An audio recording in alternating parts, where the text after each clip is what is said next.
छत्रपती संभाजीनगर महापालिका निवडणुकीसाठी सर्व राजकीय पक्ष जोरदार तयारी करतायत. मात्र अशामध्येच आता माजी आमदार हर्षवर्धन जाधव हे देखील म्हणतात की आम्ही आमचे उमेदवार उभे करणार आहोत. नेमकं कशी ते उमेदवार उभे केले जाणार आहेत, कोणत्या पक्षातून उभे करतायत, कोणत्या संघटनेतून उभे करतात ते त्यांच्याकडून जाणून घेऊयात. एक मोठी घोषणा करताय तुम्ही, नेमकं महानगरपालिका निवडणूक तुम्ही लढवायची म्हणतायत, त्यामागचं काय कारण आहे किंवा कसं ही तुम्ही निवडणूक लढणार आहात?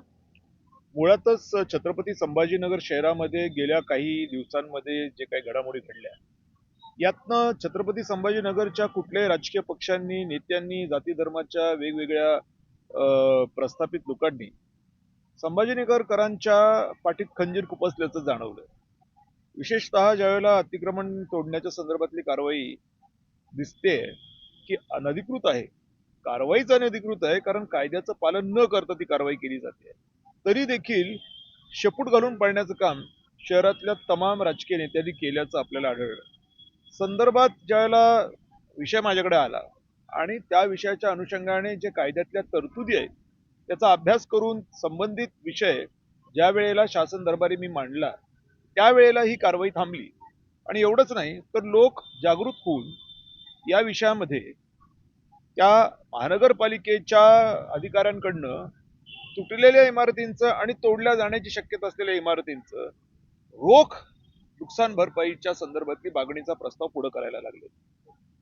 थोडक्यात शहर वाऱ्यावरती सोडून ज्यावेळेला ही मंडळी जातात त्यावेळेला ही मंडळी कोणत्या प्रवृत्तीची आहेत हे साधारणतः लक्षात येतं. म्हणजे दैनंदिनरित्या शहराच्या अनेक विषयांमध्ये भाग घेणारे लोक अशा वेळेला मात्र पाठ दाखवून निघून जातात. ही गोष्ट त्यांच्या प्रवृत्तीचं दर्शन घडवणारी असल्यामुळे अनेक लोक माझ्याकडे कन्नडला पुढवून आले आणि म्हटले की तुम्ही का ह्याच्यामध्ये भाग घेत नाही. आणि मग एक सुरुवात करूया म्हणून आज पत्रकार परिषद आम्ही घेतली आणि त्या अनुषंगाने या विचाराने की बाबा प्रवृत्ती ज्यांची चुकीची आहे त्यांच्यापेक्षा ज्यांची प्रवृत्ती योग्य आहे, भलेही ते इथे राहत नसतील, लोकलला त्यांचं घर नसेल, तरी सुद्धा मदतीला येत असतील, तर मग अशा लोकांच्या सोबत उभं राहण्यासाठी शहरातल्या लोकांना काय अडचण असावी. आणि त्या अनुषंगाने मग आज घोषणा केली की होय, 8 ते 10 उमेदवार आमच्याकडे आता सध्या उपलब्ध आहेत आणि मग तिथनं पुढे हा प्रवास करण्याच्या संबंधीची घोषणा आज करण्यात आली आहे. बरं, ते कोणत्या झेंड्याखाली ही निवडणूक लढवणार आहेत? माझा स्वतःचाच एक राजकीय पक्ष जो राज्य निवडणूक आयोगामध्ये नोंदणीकृत आहे आणि आत्ताच झालेल्या नगर परिषदेच्या निवडणुकीमध्ये त्याला मान्यताही नगर पालिकेच्या निवडणुकीत मिळालेली आहे. अर्थात आमच्या एका चिन्हावरती एक रस लढले. असा रायभान जाधव विकास आघाडी नावाचा आमचा एक पक्ष आहे आणि त्या पक्षाच्या बॅनरखाली, त्या पक्षाच्या झेंड्याखाली ही निवडणूक लढण्याच्या संबंधातला निर्णय आहे. बरं, कुणासोबत तुम्ही जाणार आहात? कुणाचा युती प्रस्ताव आहे का? तुम्हाला इच्छा आहे का कुणासोबत जाण्याची? निश्चितच ज्यावेळेला संघटन होतं त्यावेळेला शक्ती वाढते आणि यश मिळण्यासाठी सोपं जातं. म्हणून जेही लोक आमच्या विचाराशी समरस असतील की आपली प्रवृत्ती ही जनकल्याणाची हवी, ते सर्व लोक, ते कुठले राजकीय पक्ष असू देत किंवा कोण असू देत, हे वेलकम आहेत. आणि आपण सगळे मिळून राष्ट्रबांधणी करूया, याची सुरुवात महानगरपालिकेमधून करायला हरकत नाही. बरं, एक आणखी एक महत्वाचा मुद्दा म्हणजे या महानगरपालिकेमध्ये दिग्गज पक्ष आहेत, प्रस्थापित पक्ष म्हणता येईल त्यांना, कारण बऱ्याच अनेक वर्षांपासूनच त्यांची ताकद आहे, सत्ता आहे, किंवा काही जणांनी सत्ता उपभोगली देखील आहे, म्हणजे अनेक वर्षांपासून त्यांचं सरकार देखील होतं. मात्र अशामध्ये तुम्ही एक नवा प्रयोग करतायत महानगरपालिकेमध्ये, आणि ह्या प्रयोगामध्ये यशस्वी ठरायचं असेल तर खूप मोठी ताकदही लागते. तर मग ती तयारी पूर्ण झाली? नागडेपणा या लोकांच्या समोर आलेला आहे. आता या नागड्या लोकांच्या पाठीमागं लोकांनी उभं राहिलं तर पुन्हा एकदा लोक त्याच गटरगंगेत फसतील. म्हणून प्रवृत्तीचा विचार करायला हवा अशी माझी संभाजीनगर शहरातल्या लोकांना नतमस्तकून प्रार्थना आहे. म्हणजे कायद्याचं अनुपालन न करता जर घर तुटणार असतील आणि ही पळून जाणार असतील मंडळी, तर ह्यांची कोणती नेमकी तयारी आहे हे तुम्हाला मुळात कळत नाही. जो शब्द तुम्ही मला वापरला की ताकद, खूप ताकद लावावी लागते, ही कोणती ताकद आहे असली ज्यांनी देशाला कर्जबाजारी करून सर्वसामान्य लोकांच्या हातात गाजरं पण दिलेली नाहीयेत? ही कशी ताकद म्हटल्या जाऊ शकते? हा अहंकार म्हटल्या जाऊ शकतो. आणि या अशा पद्धतीच्या अहंकाराला किंवा दामदत्तेशाहीला छत्रपती संभाजीनगरचे लोक बळी पडतील तर मग ते आत्मघातकी होईल असं माझं मत आहे.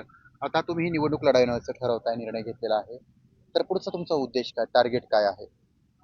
मुळातच मागणी झाल्यामुळे मी हे करतोय. आणि मागणी का झाली ह्याचा आपण संदर्भ घेतला की ज्या वेळेला हे शहर तुटत होतं, या शहरामध्ये गोरगरीब लोकांच्या घरावरती बुलडोजर कुठल्याही कायदेशीर तरतुदींचं पालन न करता चालत होतं, त्यावेळेला या शहरामधल्या पुढाऱ्यांनी, मग ते कुठल्याही राजकीय पक्षाचे असू देत, कुठल्याही मोठ्या संघटनेचे असू देत, पाठ दाखवणं हे सोपं वाटलं त्यांना आणि त्यांनी ते केलं. त्यावेळेला कन्नडून येऊन मी प्रामाणिकपणे कुठलाही हेतू मनामध्ये नसताना फक्त आणि फक्त अयोग्य चाललंय म्हणून सहभाग घेतला. आणि नैसर्गिकरित्या ठीक आहे, यांचं काय असेल नसेल, पण सर्वसामान्य लोक मात्र यांनी समाधानी झाले कारण का त्यांचं घर वाचलं. आता त्यातनं निर्माण झालेली ही मागणी आणि या मागणीला समर्पक असलेलं माझं उत्तर, या गोष्टी या महानगरपालिकेच्या अनुषंगाने महत्वाच्या तर आहेतच आहेत, पण आगामी काळातल्या अगदी तुम्ही मला म्हणाल तर जागतिक पातळीवर सुद्धा याचा उपयोग होणार आहे. कारण प्रवृत्तीला महत्व आहे. प्रवृत्ती आणि संघटन या दोन गोष्टी जर पक्क्या असल्या तर निश्चित स्वरूपाने आपण उत्कर्षाकडेच जाणार आहोत, त्याच्यात कुठलीही शंका नाहीये. सध्याची प्रवृत्ती योग्य दिसत नाही. ज्या वेळेला सर्वसामान्य लोक अडचणीत असतात त्यावेळेला त्यांना पाठ दाखवणं ही चांगली गोष्ट नव्हे. विशेष करून ज्या वेळेला तुमच्याकडे त्याचा उपाय असतो, म्हणजे तुम्ही उपाय योजना कशी करायची, कशा पद्धतीने विन विन सिच्युएशन करायची, प्रगती पण व्हायला हवी आणि नुकसान पण व्हायला नको, अशा पद्धतीचा उत्तम मध्यम मार्ग काय असू शकतो याच्या संदर्भात जर का तुमच्याकडे उत्तर उपलब्ध असताना शोधण्याची तयारी नसेल तर तुमच्याकडनं पुढं अपेक्षित तरी काय ठेवायचं. आणि हा पुनरुच्चार करतो मी, अशा पद्धतीच्या प्रवृत्तीच्या लोकांमुळेच तर या देशाची गटरगंगा झाली आहे. जगामध्ये इंटरनॅशनल मॉनिटरी फंड सगळीकडे पैसे देते. त्यांची क्रिस्टलिना नावाच्या ज्या त्यांच्या एमडी आहेत त्यांनी स्पष्टपणे सांगितलंय की जागतिक कर्ज जागतिक उत्पन्नापेक्षा वाढतंय. हे कोण श्रीमंत ताकद लावून फिरतात महानगरपालिकेत? कसली ताकद आहे यांची? यांची ताकद ही फुसकी ताकद आहे, पोकळ ताकद आहे.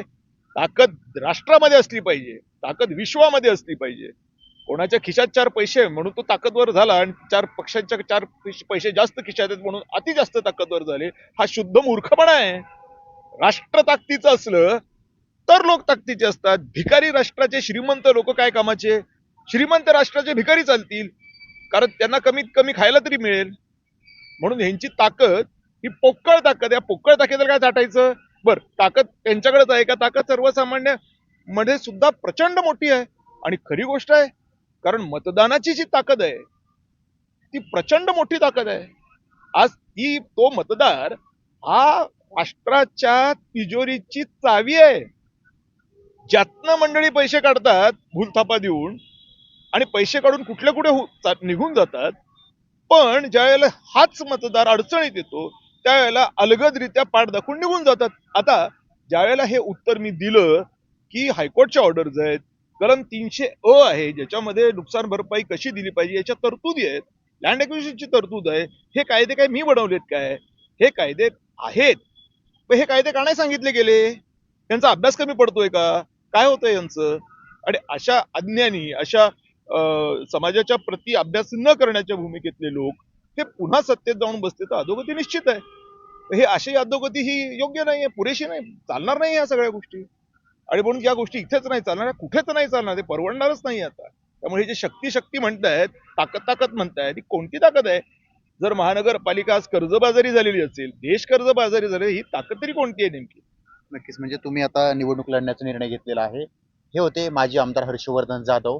यांनी आता छत्रपती संभाजीनगर महानगरपालिका निवडणूक लढण्याचा निर्णय घेतलेला आहे आणि त्यामध्ये ते स्वतःचे उमेदवार उभे करतायत आणि स्वतःच्या पक्षाच्या झेंड्याखालीच हा राजकीय प्रयोग जो आहे तो या भूमीत केला जातोय. कारण छत्रपती संभाजीनगर म्हणजेच राजकीय प्रयोगाची भूमी आणि या भूमीतूनच आता हर्षवर्धन जाधव स्वतःचे उमेदवार महानगरपालिकेत उभे करतायत. सचिन बडे, लोकशाही मराठी, छत्रपती संभाजीनगर. लोकशाही मराठी ऐका, पहा, जागरूक रहा.